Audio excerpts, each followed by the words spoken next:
Nesse vídeo eu trago 8 fatos e curiosidades sobre Yu Yu Hakusho que podem surpreender até mesmo aqueles fãs mais dedicados. Lançado originalmente entre 1992 e 1995, esse anime conquistou o coração do público aqui no Brasil nos anos 90, depois que começou a ser transmitida pela extinta Rede Manchete em 1997. Até hoje, Yu Yu Hakusho ocupa um lugar muito especial nos corações das pessoas que cresceram naquela época e desenvolveram uma paixão pelos animes. Por conta disso, a notícia de que uma adaptação em live action anunciada em 2021 pela Netflix gerou uma onda de empolgação entre os fãs. E considerando o sucesso e os acertos que foi o One Piece, a expectativa tá lá nas alturas. Então, sem mais delongas, vamos logo explorar essas curiosidades sobre o universo fantasmagórico de Yu Yu Hakusho.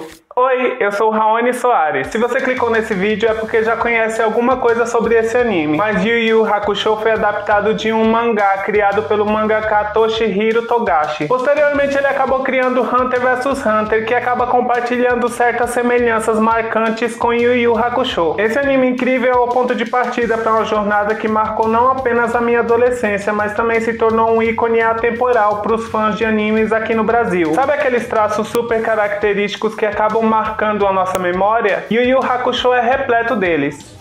Tudo bem. No Japão, o mangá foi publicado entre 1990 e 1994, com um total de 19 volumes e 175 capítulos. Se a gente comparar com outros mangás, até com o próprio One Piece, esse número até parece baixo. Só que mesmo assim, isso não impediu que a sua influência se tornasse tão grandiosa quanto ele. E falando de influência, a dublagem brasileira é um fenômeno à parte. Os nossos dubladores são verdadeiros artistas, e eles trazem não apenas as suas vozes, mas também adicionam elementos que tornam a experiência de assistir o anime única.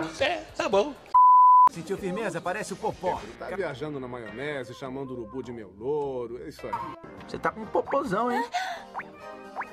Olha só, e não é silicone não, benza a Deus. E apesar de ter tido um número considerável de 112 episódios, Yu Yu Hakusho também conseguiu 6 ovas, que pra gente é o famoso filme animado. Em 1993 foi lançado Yu Yu Hakusho o Rapto de Koema. Yu Yu Hakusho Iezo Yakuso volume 1 foi lançado em 1994, tendo sido a segunda parte lançada entre 1995 e 1996. Yu Yu Hakusho Invasores do Inferno foi lançado em 1995. E depois disso, só em 2018 que o anime ganhou novas adaptações, com o Yu Yu Hakusho 2 Tiros de Justiça e Yu Yu Hakusho Tudo ou Nada. Em 1994 e 1995, ele foi consagrado como o melhor anime do ano pela Animage Anime Grand Prix, que é uma premiação anual japonesa realizada pela revista Animage desde 1980. E em 2016, o anime foi eleito um dos melhores animes de todos os tempos pela revista japonesa Brutus. Mesmo assim, apesar de todo esse sucesso, só agora em 2023 que a gente vai receber a primeira adaptação em live action dessa história. E é impossível não esperar que ela seja tão boa quanto foi One Piece. Eu acho que nada mais justo do que a gente começar falando sobre o significado do título Yu Yu Hakusho. Mas uma curiosidade é que antes de ter definido esse título, Yoshihiro Togashi tinha dado ao projeto o nome provisório de Urei Newman, que significa algo como aprendiz de fantasma. Quando teve que definir um título oficial, primeiro ele pensou no título Yu Yuki, só que depois ele acabou descartando a ideia porque o título era muito semelhante a um mangá que já existia, chamado Shin Yuki. Então Toshihiro pensou no título Yu Yu Dibi e também em Yu Yu Monogatari antes de chegar finalmente em Yu Yu Hakusho. Empolgante. Um fato é que esse título não tem uma tradução exata em português,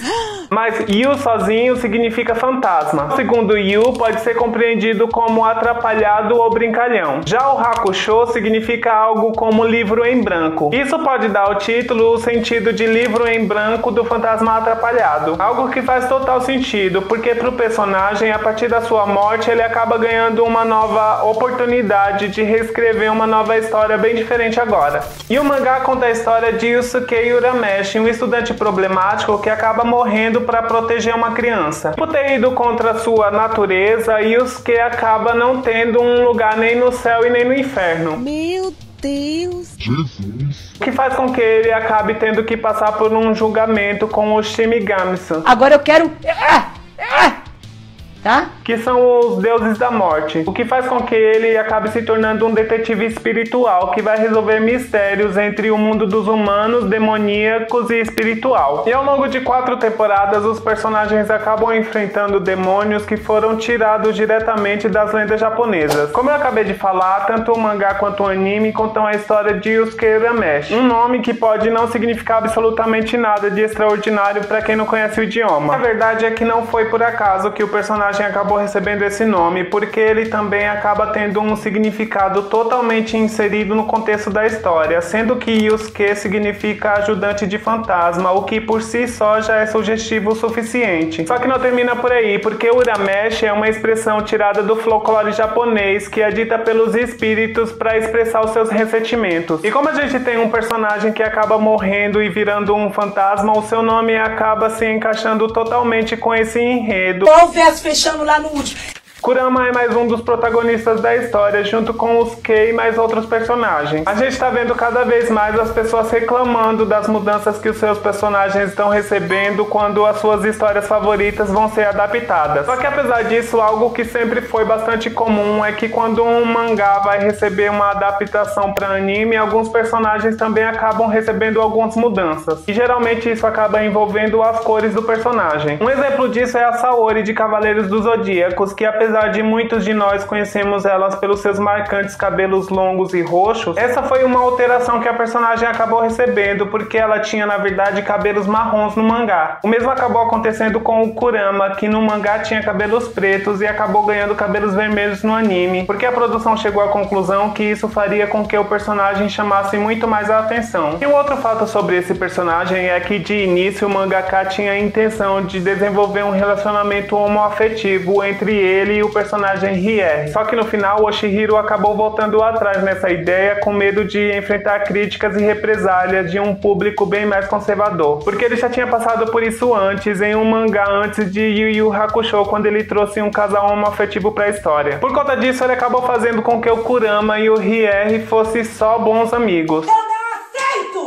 E como já mencionei ele, o Hiei acabou se tornando um dos personagens mais populares de Yu Yu Hakusho. Apesar disso, a intenção de Yoshihiro era trazer o personagem só por uma única aparição como um vilão no início da trama. Mas a recepção do público com o personagem foi tão boa que ele acabou decidindo integrar ele no elenco principal. Um ponto interessante é que Yoshihiro Togashi é completamente apaixonado por beisebol, que acabou influenciando diretamente na hora dele criar um dos personagens dessa história. Isso porque na hora que foi criar o Kazuma Kuwahara, o mangaka se inspirou em 2 jogadores da Liga Profissional de Beisebol do Japão, sendo eles o Masumi Iwata e o Kazuhiro Kiyohara. E no mangá o personagem acaba usando a sua espada espiritual como taco de beisebol. Em um momento ele também chega a usar a camisa de um time famoso de beisebol. Apesar disso, o nome do personagem também tem um significado completamente ligado no enredo da história, sendo que Kazuma pode ser interpretado como paz e verdade, enquanto Kuwabara significa campo de Amora.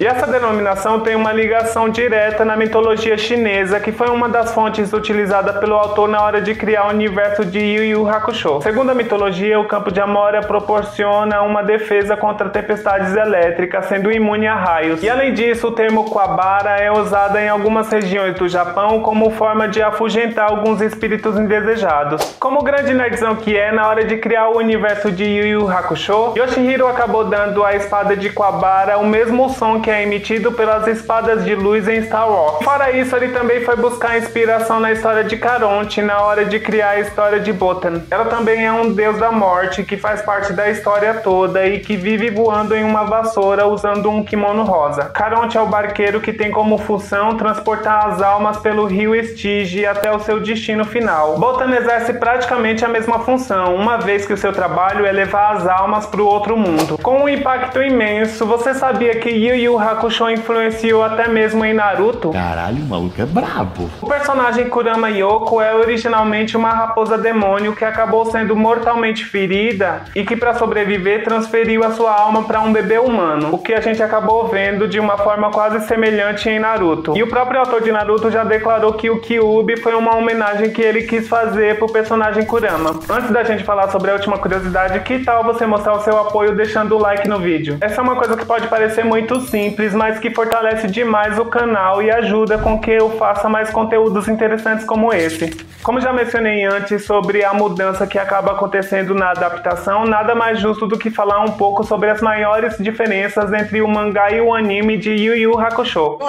A começar que no mangá, o pós-vida de Yusuke é bem mais explorada do que no anime, que acaba ganhando outros focos principais e deixando um pouco de lado a sua missão de auxiliar outras almas a atravessarem a fronteira da morte. Outro aspecto da pós-vida do personagem que acabou sendo deixado completamente de lado no anime é que ele acaba voltando pro seu corpo por um dia a cada mês. Outra mudança significativa tá no fato de que Yusuke no mangá é fumante. Você sabe que eu não gosto. No anime, isso acabou sendo deixado de lado para evitar que se tornasse uma influência negativa para os telespectadores mais jovens da produção. E existe também a diferença de que o ogro azul chamado Jorge, que aparece até bastante no anime, não existe de maneira nenhuma no mangá. Além disso, toda a história do anime é contada por ele. E tanto no anime quanto no mangá, Yusuke e Keiko vivem um romance. A diferença é que no anime essa relação não foi tão aprofundada quanto foi no mangá. Yu Yu Hakusho é um verdadeiro marco na história dos animes e acabou deixando uma impressão completamente duradoura em nossas memórias. E se você ainda não teve o prazer de assistir esse anime, aproveita para assistir ele agora. Mas se você é um fã de longa data, deixa aqui nos comentários quais são as suas expectativas para a série que tá por vir. Se você gostou desse vídeo, eu já tenho outro onde falo sobre curiosidades da série de One Piece e vou deixar ele aparecendo aqui na tela para você poder assistir. Se você curte conteúdo sobre séries, filmes, desenhos e quadrinhos, já se inscreve no canal e ativa o sininho para não perder nada. E nós nos vemos na próxima. Tchau!